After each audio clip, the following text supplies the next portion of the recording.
En línea y voy a conversar con Esteban Pontoriero, doctor en Historia, becario postdoctoral de CONICET, docente de la UNTREF.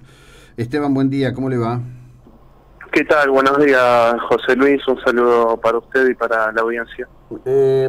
Esteban, bueno, gracias por haber aceptado esta conversación. En principio yo vengo siguiendo sus artículos sobre los temas de Chile y Bolivia, una cuestión que ha tenido una alta intensidad mediática dada las situaciones vividas en ambas naciones, hoy en un evidente proceso de desaceleración en ese sentido, pero en un mundo interconectado donde las sociedades están alzadas realmente y están haciendo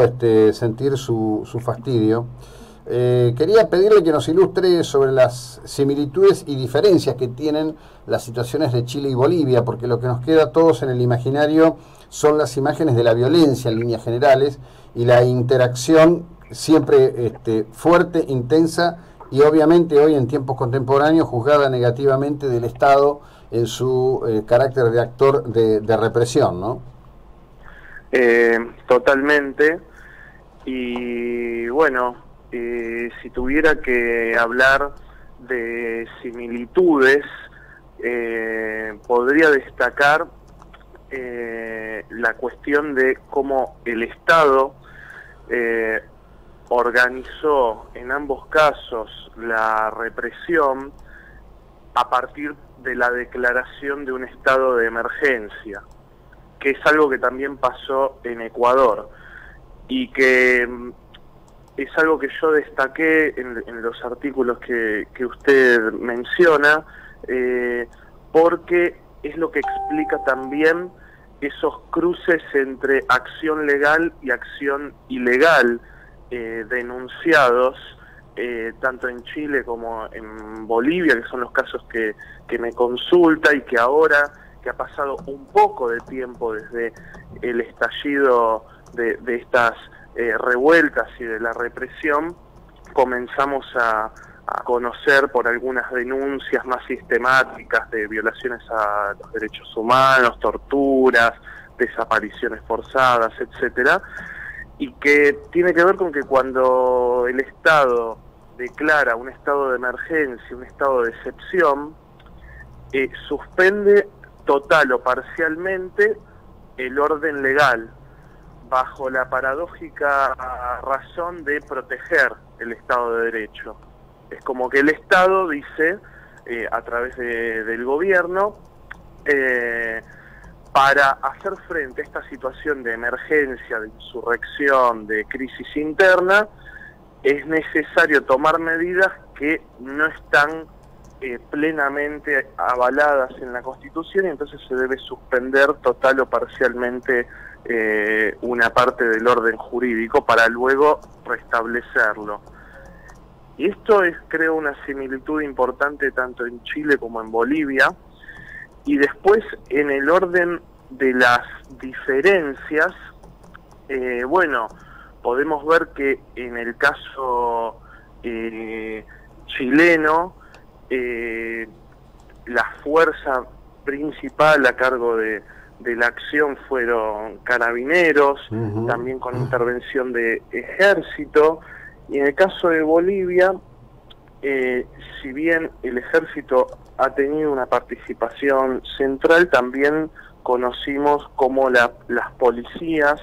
han tenido un rol central también en el final del gobierno de Evo Morales y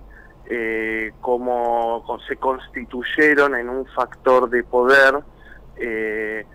nuevo en algún punto, si uno toma esa referencia que se ha hecho en muchos análisis, que creo que haciéndolo con cuidado es posible con los procesos de la década del 70 de golpes de Estado e instauración de dictaduras muy violentas y represivas. Ahora, digo, la dinámica al respecto de lo observado, está bien, pesa en nosotros la historia del continente, la historia de las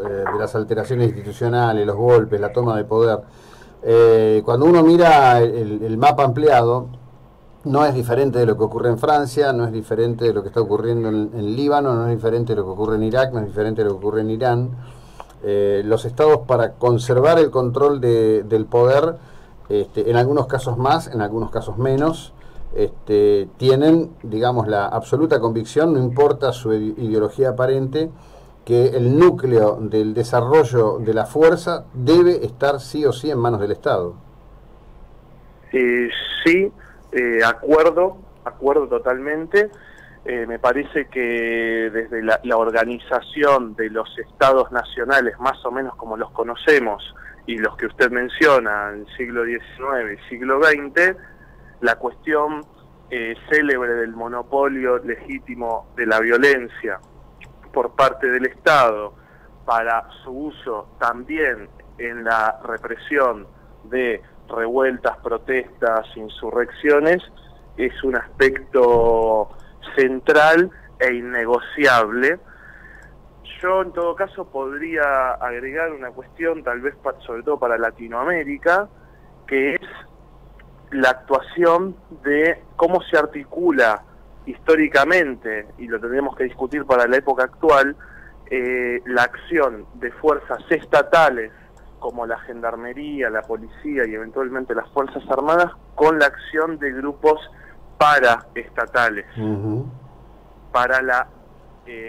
consecución de un mismo objetivo. Esto, por ejemplo, creo que marca una diferencia con otros casos como los que usted menciona. Solamente digo esto para hacer un agregado, pero me parece que su señalamiento tiene que ver con que efectivamente para el Estado moderno,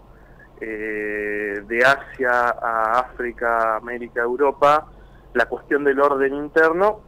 es un aspecto central, y la cuestión del orden interno frente a una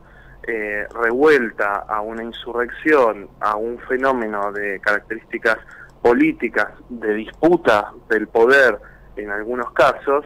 es una cuestión que genera mucha preocupación y que por eso requiere inclusive el uso de fuerzas armadas en seguridad interna, que es de por sí una acción excepcional. Sí, sí, por supuesto, pero se da como característica de excepcionalidad. Ahora, la visión, más allá de los discursos políticos, digamos, que tienen aquellos que ejercen el poder, tiene un hilo de contacto común, en definitiva. No son, yo diría, exclusividades latinoamericanas como a veces se pretende decir, ¿no? Porque juntamente con todo lo que pasó en línea sucesivamente en Ecuador, Bolivia, Chile, o Ecuador, Chile, Bolivia, para tomar el orden cronológico de los eventos, que está en relación con nuestra historia, no es una exclusividad tercermundista de Latinoamérica, digo, es una conducta o patrón habitual de la tensión entre sociedades con problemas de representación y acumulación de poder de un sector sobre otro. Sí, estoy de acuerdo. Estoy de acuerdo con evitar, digamos, el provincio, este encerramiento regional en el análisis. A veces es un encierro nacional, y ampliar el análisis y tener en cuenta que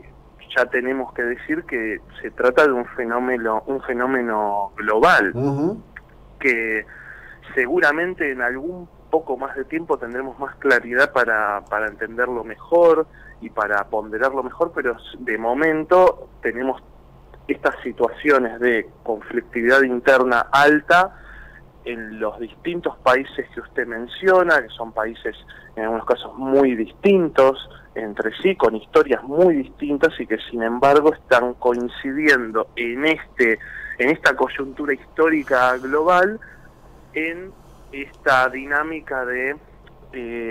conflictividad interna, protestas colectivas y acción represiva estatal, que en los casos que usted menciona mayoritariamente combinan una represión legal con una represión clandestina en el marco de un estado de excepción, que según, por ejemplo, el filósofo italiano Giorgio Agamben, es la regla de nuestra época desde comienzos del siglo XX, es decir, la excepción se ha transformado en la regla y que lo que deberíamos ver cada vez más y más es una permanencia en el tiempo de situaciones de excepción. Sí, sí, sin duda. Bueno, estamos viviéndolo en la Argentina, otra vez más debatiendo leyes de excepción, ya en este caso en el plano de las decisiones civiles para poder tener un poder por encima de lo que la democracia básicamente concebida como distribución de poderes permite. Le agradezco enormemente, Potoriero, que tenga una buena jornada. Gracias por su ilustración, muy amable. Por nada, a usted. Buenos días. Bueno, hasta luego. A quien escuchamos es el licenciado Esteban Pontoriero, de que estamos hablando, bueno, de estos temas.